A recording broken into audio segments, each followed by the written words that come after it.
What's better than a week-long break? Watching math videos, of course. Here's section 3.2. It's the Systems of Equations chapter, section thing. The essential question for today is, how do I use substitution and elimination to solve systems of equations? This is a review section, so hopefully when you're seeing what I'm doing, you can recall some things you learned in Algebra 1. Let's look at what a systems of equations is. Basically, it is two equations, and we talked about in class how these are both lines. And when I say to solve them, really what I'm doing is I'm solving for the xy coordinate pair where they intersect. In other words, the point where the x and the y work in both equations. Now, we talked about how we can graph these equations, and we can even use our calculator if you have a graphing calculator to solve them. I want to look at some algebraic methods though. The first algebraic method we're going to learn is substitution. Substitution is the one that's the easiest to remember, but is oftentimes the kind of the harder way about it. Anyway, let's dig right in. It's substitution. Look at these very neatly written capital letters. I'm proud of myself. Substitution method basically starts like this. I need to solve one of these equations for one of the variables. This one looks like a likely equation I can solve because y is already by itself without a coefficient. If I were to try to isolate one of the other variables, like say this negative 2x, I would have to eventually divide by negative 2 to isolate the x. That's not something I want to do. So right now, let's just take this bottom equation. If I just add 2x to both sides, that gives me that y equals 2x plus 4, and the y is already isolated. Now, here's what I can do. Since I know that y equals 2x plus 4, everywhere I see a y, I could also write 2x plus 4. So let's take that and put this 2x plus 4 into the other equation where I see the y. Because remember, everywhere I see a y, I could also write 2x plus 4. And this is the substitution step.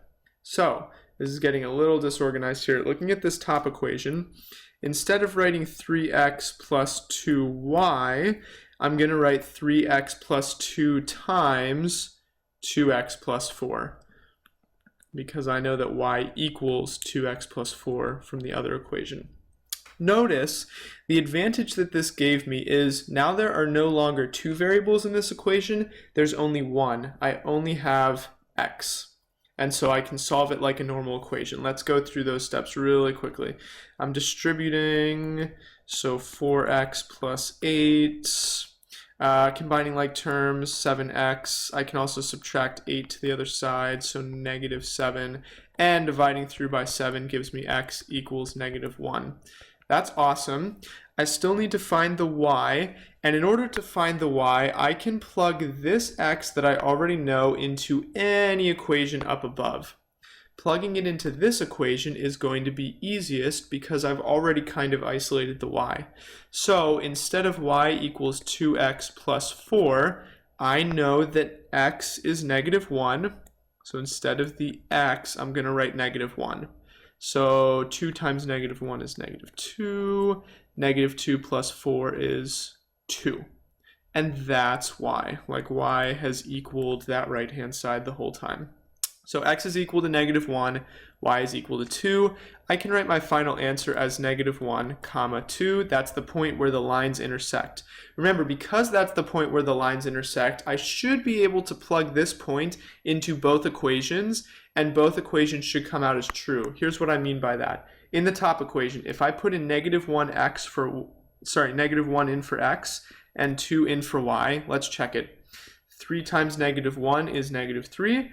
2 times 2 is 4. Negative 3 plus 4 is 1. So it checks out. I plugged it in and it's good to go.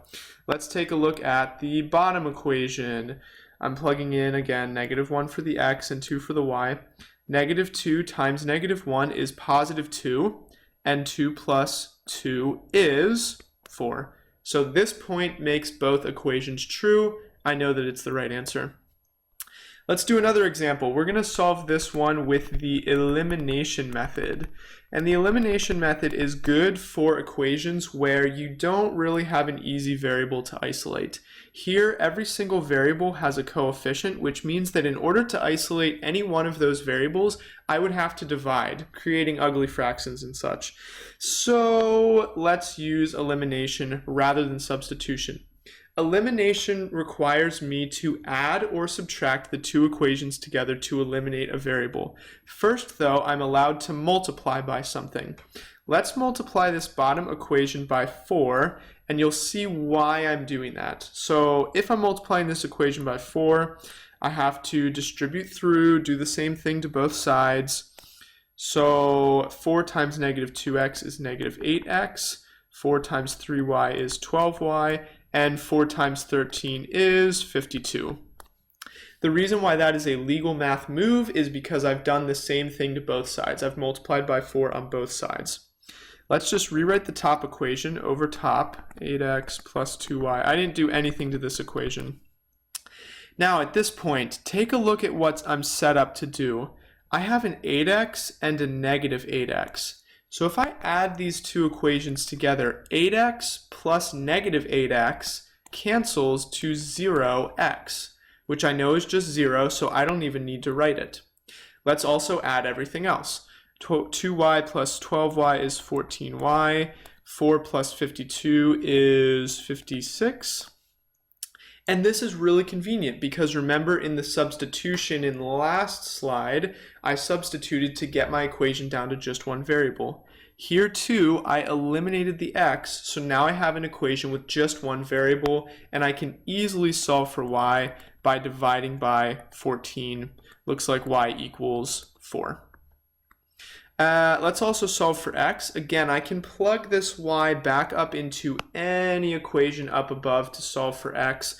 Let's do the one with kind of the smallest numbers, this one. Instead of 8x plus 2y, I can now write 8x plus 2 times 4 because I know that y equals 4. And now I just have to solve. 2 times 4 is 8. And I can subtract 8 from both sides to give me 8x equals negative 4. I just subtracted 8 here and here. And now I can divide through by 8 to give me that x equals, let's see, if I reduced this fraction, it'd be negative 1/2. Or you can write negative 0.5. I like fractions, so we'll go with negative 1/2. So my point is negative 1/2, comma, 4. Again, you can check this point in both equations up above. To keep this video short, I will avoid that step, but this is a section where you can always know if you got the right answer. I'd highly recommend checking your work on the quizzes and the tests so that you can know you're right. The other way, I guess, would be to plug these lines into your calculator graph and see if the intersection point is this. Might be a little more time consuming though. All right, last example, example number 3, solve the system of equation. Okay, so I could choose substitution or elimination. All of the variables involved have coefficients, so it's not going to be very easy to isolate a variable. Let's do it with elimination, therefore.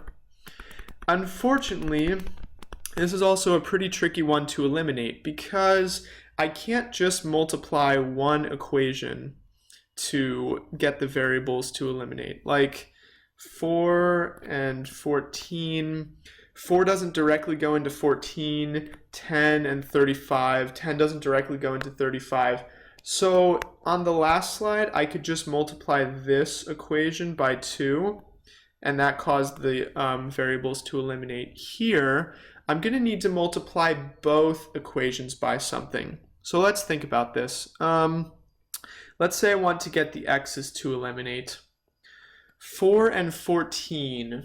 What's a multiple of 4 and 14 that they have in common?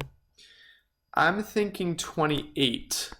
So if I had a 28x here and a negative 28x here, that would eliminate. What did I need to multiply the equations by to do that? To get from 4x to 28x, I need to multiply by 7. So I'm going to multiply everything in this top equation by 7. So let's do that. 7 times 4x, 28x. Good. 7 times negative 10y, negative 70y, and 7 times 8 is 56. Bottom equation. How did I get from negative 14x to negative 28x? Looks like I multiplied by 2. So I'm going to multiply everything in my equation by 2. 2 times negative 14x, negative 28x. 2 times 35 is 70y. And 2 times negative 28 is negative 56. Now this is very interesting because look at what happens when I add these two equations together. The 28x and the negative 28x do cancel to 0x, or just 0, so I'm not going to write it. But also the y's, negative 70y plus 70y, that also cancels to 0y. So I could write 0y, or I'm just going to write 0 because 0 times y is 0. It's not that there's nothing on this side, it's that I'm left with the number 0. I had 0x plus 0y, that is just 0. But also on the right-hand side, I have 56 minus 56, that is also 0. So look at what happened. All the variables eliminated. I'm left with this true statement, right? 0 equals 0. That is a true statement. Since this is a true statement, but all of the variables have eliminated, this is a situation where these are actually the same line. These two equations are actually the same line. Anything I plug in for x and y that works in one equation will work in the other equation as well. So since I eliminated the variables and I was left with a true statement, I know that these are the same line, and this is one of those situations where there are infinite solutions. So infinite solutions. If I had been left with something like 0 equals 10, a false statement, that would be a situation where they are parallel lines, and those would be no solution. So that's just if I ended up with that. Okay. Just a summary, substitution, we can do that. Typically we do that if there's an easy variable to isolate. So I would solve for one variable, I would isolate it, then I would plug it into the other equation. Elimination, I'm going to multiply either one equation or both equations, then I can add, or I could actually subtract the equations to eliminate a variable. And I want to multiply the equation by something that will help me eliminate the variable. Don't forget to check your work. Just plug the x and the y into both equations. You can always know if you're right in this chapter. Whew, that was a long video. Thank you for watching. Congratulations on getting to the end. See you in class.